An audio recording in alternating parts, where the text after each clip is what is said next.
üzerinden kuruldu. Sömürünün ilk halkasında kadınlar var.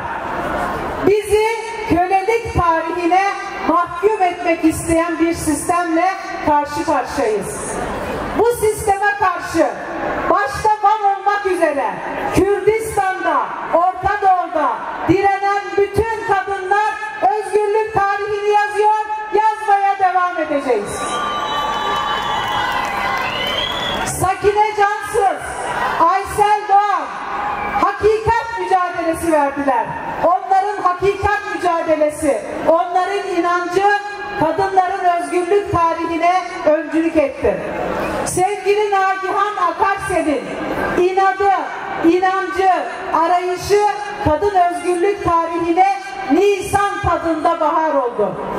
Rojava'da direnen kadınların, mücadele eden kadınların açığa çıkardığı devrim bizi yok sayan, bizi inkar eden, bizi köleliğe mahkum etmek isteyen erkek sistemi alt üst etti. Kadınların özgürlük tarihine cesaret verdi. Deniz Fırat'ın hakikat kalemi, cesareti kadınların özgürlük mücadelesine ses oldu. Ekin Van'ın bedeni bu iktidarın ve erkek sistemin kadın düşmanlığının, toplum düşmanlığının fotoğrafı oldu. Bizler, bize dayatılan bu sisteme karşı vardık, varız, var olacağız dedik. Jina Amini'nin direnişi, cesareti bütün dünyada hiç unutulmayacak kadın özgürlük tarihinin ezgisi oldu. Cihan Azade oldu. Selam olsun bize öncülük eden kadın yoldaşlarımıza.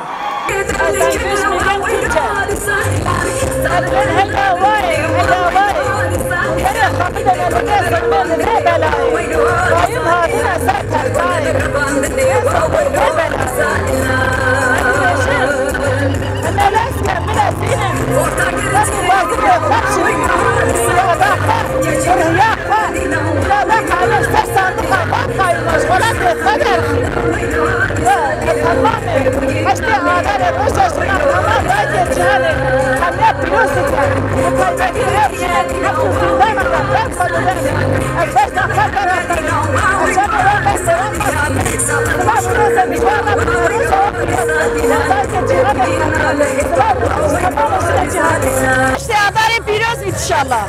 Her serim Kevin ya Rabbi. İnşallah bojinka. İnşallah partiye kazanç ker. Rabbi. Azim ya Rabbi. Cenab berden inşallah. Silahedin adalet inşallah berden. Ya Rabbi. Çevi. Tecib küçük gene evde acilde. Ya Rabbi. Evet mededen akılam çiverdim. İşte abi ve çiliş ben. Ne semretim bakın. Bu Kur'an. İbi akıda. Çevi inşallah. 8 Mart biz kadınlar için çok önemli bir gün. Özellikle kadın cinayetlerinin olduğunca yoğunlaştığı, buna dair faillerin herhangi bir suç almadığı dönemde kadınların birleşerek bu mücadeleye kol kola geldiği düzeyde, yan yana geldiği düzeyde birliktelik sağlaması bizim için çok önemli.